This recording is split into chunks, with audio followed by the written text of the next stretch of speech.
Tēnā koutou katoa, no Substance Use and Policy Analysis, no reira ko Geoff Noller, no Aotearoa, no Aotearoa, tēnā koutou katoa.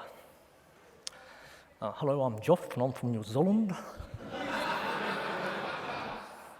Thanks for that, that's my joke. Before I start, I'd just like to acknowledge the Wurundjeri as the traditional custodians of this land. It's a great privilege for me to speak here today. I'd also like to thank people who have been supporting this research project, which I'm going to talk about. That includes Matt and Christy Bowden's Family Trust, who provided seeding funds for the study. The study then was overseen and administrated by MAPS, the Multidisciplinary Association of Psychedelic Studies. They're a wonderful organisation. The Star Trust, which is an industry body in New Zealand for new psychoactives, also contributed funds.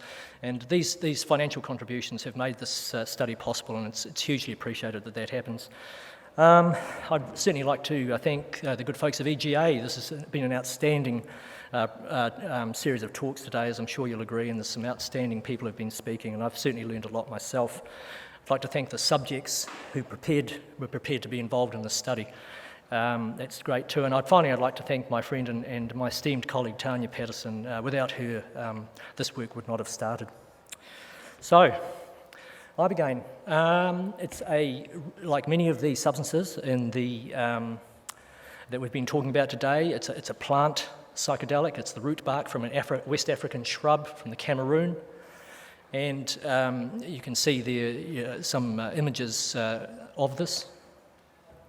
Ibogaine is one of 12 indole alkaloids used in ritual practices by the Bwiti of West Africa, and it has sort of something of a medical history from back in the day. The area was a French colony for a period of time, and I think in the 1930s there was a substance or a product that was produced called lamberine, which had about 8 milligrams of Ibogaine in it, and that was, you can see what the description of its use is there. I'm not quite sure what combussations means, but anyway, someone can perhaps Google that and tell us what it is at the end of the talk. So there's just a few images of the cultic practice of Ibogaine, and I think it was a point that was made early on by, I think it was Beck that while we may see that there are the traditional uses of these substances, and there's this thought that maybe their use goes back millennia, we really don't know, and it could in fact be that this particular substance has been used more relatively recently. Nonetheless, it's used in these cultic processes very much as a rite of passage and as an opportunity for people to gain a sense of insight into themselves, which is, I'm sure you appreciate, is the case with a lot of the substances that have been discussed. And you can also imagine that there's the potential for psychotherapeutic value in that. If we think about the more contemporary times, this gentleman by the name of Howard Lotzov was living in New York in the 1960s, addicted to heroin, and one day someone gave him some Ibogaine to try. Have a go at this, Howard. And about 3 days later he came to, because Ibogaine is a powerful psychotropic drug. It induces a powerful dreamlike state.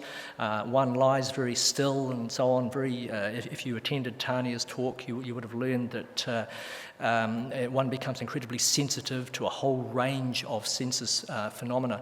But anyway, when Howard came back to himself, he realised with some surprise that he no longer craved heroin. And not only that, but he hadn't really gone through any withdrawals. And this was just a major surprise to him, and he spent the rest of his life, sadly he died earlier this century, but he spent the rest of his life promoting the idea that Ibogaine might have some possibility of interrupting opioid addiction.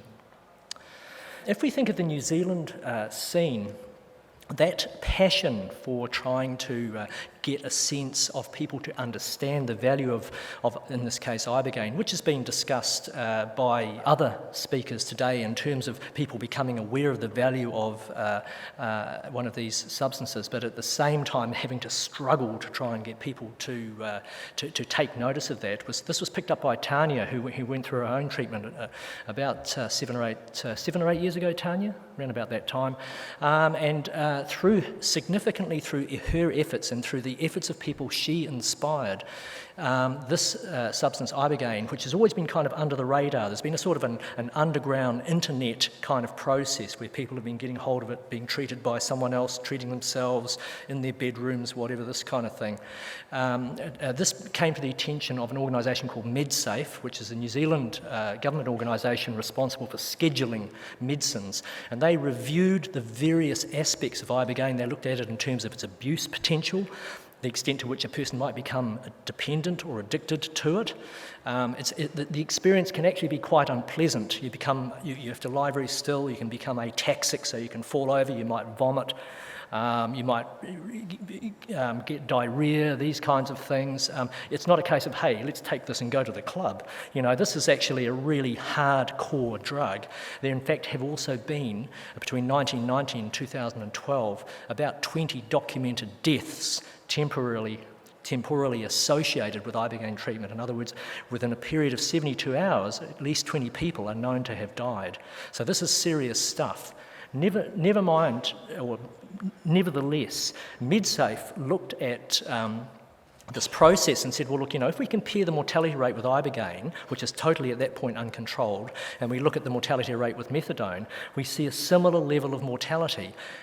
They recognised the therapeutic value of Ibogaine, and as a consequence, they made quite a remarkable decision. They decided to make Ibogaine a prescribable drug. So in New Zealand, Ibogaine is available on prescription through your general practitioner. Okay, now this is, as far as I'm aware, this is unique in the world. I know that there are clinics around the world where physicians are involved in treating people and so on, but this is actually on the books in New Zealand. It's non-approved. So that means it hasn't been through the 3-phase trials, and I'm going to come and talk about method towards the end of this presentation, but it's non-approved, but it is available, and that had significant implications, not only for treatment, but also it made the possibility of research really viable. And as you can see, this gentleman here, Matt Bowden, very much part of the new psychoactive industry in New Zealand, but he generously put forward some money at this point that went to MAPS, etc., as I think I explained earlier on in the presentation. Now, that also made possible a range of very interesting relationships that could occur in treatment. So this is a very important point. This type of treatment provision in New Zealand is, in my sense, a unique process. Right, so we just come to the study now, and you can see there the primary objective of this particular study, and as Martin mentioned in the introduction, it's an observational study. I'm not wandering around finding people and saying, hey, do you want Ibogaine? Let's see what happens to you. This is a study where people have identified that they would like Ibogaine for their treatment of opioid dependence. They've found a treatment provider, and there are only a few in New Zealand. Tanya and her colleague Kirsty are the ones who've provided most people for the study. They go to the treatment provider, they negotiate whether they are viable for treatment, and there are a set of criteria for treatment. The study then looks at outcome measures, and so they have the Addictions Severity Index as the primary instrument to assess the progress of a person in their treatment, and there's also secondary measures, the subjective opioid withdrawal scale, Beck Depression Inventory. We look also at people's, I'll talk about those in a second, we look at people's treatment expectations, and we also have some random drug screens for the people in the study so that we can work out whether what they're saying about their drug use is in actual fact what we're seeing. The study protocol, now this is the same protocol that was used in the MAPS study, which was also being run in Mexico initially, and you can see that there. I don't have to read through all of that. Basically, it's a 12-month study with an assessment pre-treatment, a one straight after, and then there's 12 monthly visits. And at months 1, 3, 6, 9, and 12, we ask some really detailed questions, and there's also those random urine screens as well. Okay, now I've mentioned there's actually, at the time of the New Zealand study commencing, there was also a study going on in Mexico, which was the same study, and we decided to use the same protocols, run by an American anthropologist, Tom Kingsley Brown, based in America, but studying people who've been treated in Mexico. So we had these two studies, and one of the things we decided to do was to have the same kind of protocols so that we could compare different results in different contexts, because we thought that might add some smaller level of power, greater level of power to the studies, which are admittedly methodologically weak. Just some brief numbers here, just to give you a sense of these. I think most significant, Tom managed to recruit 30 people. He contacted 67 people in a year. We did 20 in 2 years. These are consecutive presentations to a treatment provider. So we're trying to introduce an element of randomness to some extent, again, to try and deal with the low method. The big issue here is the Mexican study lost half of their people in follow-up. So in other words, they lost contact with these people, and you kind of, in our protocol, if you lose contact with someone in the study, you've got to think, well, probably they've relapsed, because they volunteered to be in the study, suddenly they don't want to talk to you, maybe things haven't gone so well. In New Zealand, that's got down to 2 people or 14%. Probably the bottom line here, though, is how many people are opioid-free at the end of 12 months. You know, and those of you who work in this environment will know the significance of dealing with opioid dependence. It's a very, very difficult condition to engage with. 20% in the Mexican study, and 45, very small numbers admittedly in the New Zealand study, but almost half of them. In fact, there's 2 people who are doing really well who haven't finished the study yet, the New Zealand study. And we're probably looking at half of the subjects at the end of 12 months being opioid-free, which is a remarkable achievement in itself. Just very briefly, some of the outcome measures. This is the subjective opioid withdrawal scale. Now, basically, this says, well, you'll be familiar, many of you, with the train spotting movie and the guy going through withdrawals and vomiting down the worst toilet in Scotland and all that sort of stuff. And so there's this significant discomfort associated with withdrawing from opioids. So the blue bars on this graph here indicate pre-treatment levels of discomfort, and the red bars post-treatment discomfort. And there are a couple here where you can see the bars have gone the other way. There's 2 there, there's actually 4, there's a big one here, and there's another one somewhere as well, this guy here. But 10 out of the 14 people really did feel that they went from using opioids every single day, and then about 5 days later they were assessed again, and their level of discomfort had considerably decreased. Just considering this is the Beck Depression Inventory, which measures mood or depression, as you might imagine. These subjects here are subjects that we believe to be opioid-free either at 12 months or moving in that direction.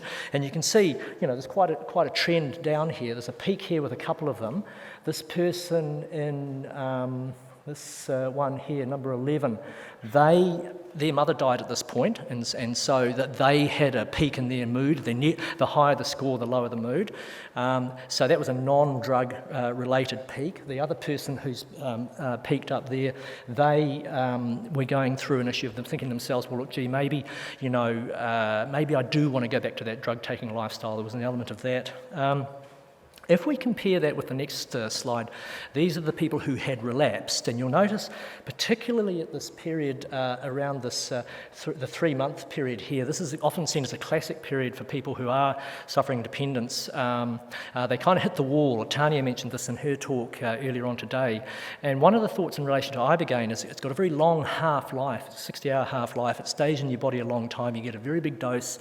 It's also got a very, what they call, large volume distribution, so it goes right through the brain.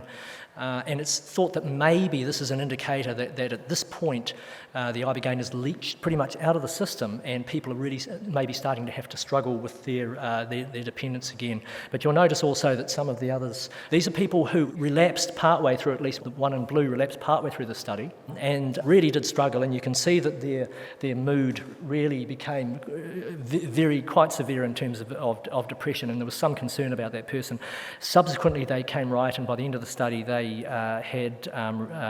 were apparently opioid-free. Now, thinking about, we looked briefly at the numbers involved in the Mexican and New Zealand studies, and so I think we need to consider what explanations might there be that would explain those differences.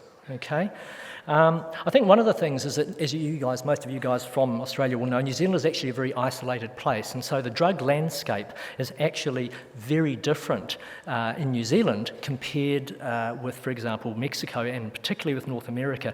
And you can see this in the figures on this table here, with the two middle columns showing what drugs the people in the studies were treated for, with half of the Mexican sample being treated for heroin.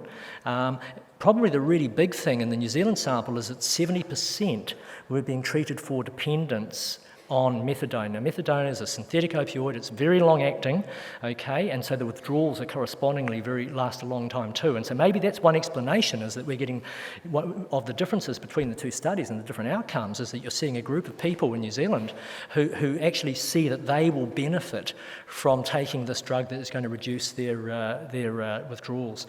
Now, if we look in the far column, those are figures from the most recent survey of drug clients, clients attending in needle exchanges, and you'll notice there, again, a very large proportion over the previous month injected methadone relative to the small proportion injecting heroin. So there's not a lot of heroin in New Zealand, so that's a different environment. Now, I mentioned that Ibogaine was available on prescription, and we might imagine that that would generally be a very positive thing. However, one of the issues is that you have to convince the physician that this is actually a good idea. I have mentioned the fatality rate that has, or the fact of fatalities, and this, of course, would make a physician very concerned about risking their own professional life to treat someone with a drug that may in fact result in their death.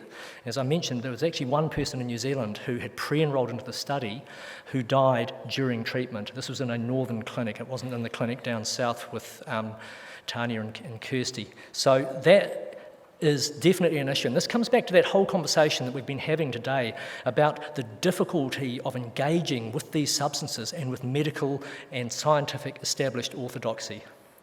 Nonetheless, if we consider that there might be a possibility with the possibility of prescription, this creates the whole nexus of relationships that may occur between the treatment provider, the client, and other medical professionals. And I personally consider this to be a very important strength of the New Zealand process that puts a medical process around a treatment, particularly with a drug that has a certain number of potential negative consequences. You can read those relationships there. Key issues for me, this one up here is that comprehensive assessment. Both Tanya and her colleague Kirsty have gone through addiction training and are qualified addiction assessors, which I think is relatively rare in the context of Ibogaine treatment. Also, we emphasise at the bottom here best practice. This is terribly important too. It's not enough just to, we're going to use this drug, we're going to treat these people. You really have to think about best practice. In that case, therefore, Ibogaine treatment outcomes are not just solely about Ibogaine or about the motivation of the patient, and I talked about that with a person earlier today, Katya, about this notion of being motivated to engage with the cure, but also about the style and context of treatment. I just want to finish up with a few comments on method. This is an issue that's been raised a little bit today, and when we're talking about best practice and treatment, we also need to think about best practice and method. Now, I was at a conference earlier this year, and I was talking with Tanya and with Alex Wodak, who's one of the phrases I really like about Australia is this idea of the great Australian, and I consider Alex actually a great Australian. I've been a fan of his, probably embarrassing the hell out of him down there, but an amazing man doing amazing stuff. Alex turned to me in the middle of this conversation and said, well, this isn't very good work. This is not good work. Now, when Alex Wodak tells you something, you've got to listen. And you might imagine I felt crushed like an empty beer can. But I didn't. He's right. I knew exactly what he meant. He was talking about this here. He was talking about randomised controlled crossover double-blind trials. He was talking about best quality. Okay, you've got those trials, you give, there's 100 people, you give 50% in the drug, 50% in the placebo, then you switch them over. Okay, then you do a review of that, or you do a meta-review, and that's the best that you can get. What we're doing is down here. It's just a case study, case control studies. Well, not even a case control study, just a case study. Okay, the method is weak. And we have to accept that. And so I accept that criticism. It's a valid point. I can't say that if Tanya gives Ibogaine to 100 people, that 50% of them are going to be cured of their addiction. I cannot say that. And so fair enough. I can say, though, there's 7 people in New Zealand who are living different lives now. 7 groups of parents who've got their children back. Children who've got their parents back. And that's worth something, and it's a start. Okay, it's a start, but again, and Alex made reference to this earlier in the day. This is a fight we're engaged in. Okay, this is we're challenging orthodoxy with these substances. This is another great Australian in my view. I don't know how many Nick Cave fans there are in the audience. His third album was an album called Kicking Against the Pricks. And that references a Greek proverb. It is hard to kick against the pricks, about goading the ox to do that work, and the ox fighting back. And it's a terribly hard thing. And this, to me, is a sense, it's the kind of struggle that we're engaged in here. And so that means that we have to engage in best practice, whether it's research or whether it's treatment. And it also means, and this is another thing that's been talked about today, is that all you folks out there who've come along to hear this, you've all got to go out and have conversations. You can talk to your friends, your family, your partners, the person at the tram stop. Find good information, share that good information, and be passionate about your commitment, because we're kicking against the pricks. Kia ora.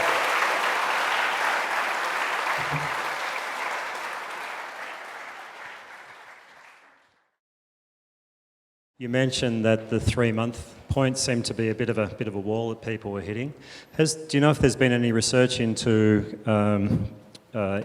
supplying a low maintenance dose at some point? Because, I'll just say very quickly, as I understand it, in its traditional use, it can actually be used to assist with hunting and with some of the non-initiatory sort of processes of tribal life in West Africa. So do you know anything about that? Well, there is actually a product on the market. Tanya, what's the name of that product? Thank you, Ibo Plus. Now, Ibo Plus is a very low dose extract of 4 milligrams of Ibogaine available, and in fact, one of the people in our studies reports that they use that as just as a bit of, and they've actually using it as a bit of a tonic to keep themselves in a good space, and they actually report very favourably on that. So there is the possibility of that. Yeah. Steve. Thanks, Geoff. It may not be very good methodology, but it's certainly a bloody good start. Where to from here? Well, thank you for that, Stephen. That's a really important question, and this is the point. It's a case, we've kind of got a bit of a bridgehead here in New Zealand, there in New Zealand, across the ditch, and I want to, once we've finished up the study, I want to go back and we're going to talk, I want to spend a lot of time, we're going to publish this. MAPS is great with that, they've got some great support there, we're going to be publishing this project, and the next step would be to go back to the treatment community and say, look, we think we've got something here. We realise there are some issues with this, but there's also some possibilities. And as I said earlier to some people earlier today, I'm a glass half full kind of guy. And the next step is to move up. Maybe that's when we start talking about the case control study, because this is a big issue to slowly ratchet this up. Another point that was raised earlier was about in fact, I think Martin raised it, was about placebo. It's very difficult if you're going to be doing, it's all very well to talk about RCTs, but how do you deal with the placebo when you're talking about psychedelic drugs? Okay, that's a complicated issue, and so I want us to slowly ratchet up the method, but I totally am aware of the need to do best practice method. That's terribly important. Yeah, thank you. Please join me in thanking Geoff for a fantastic job.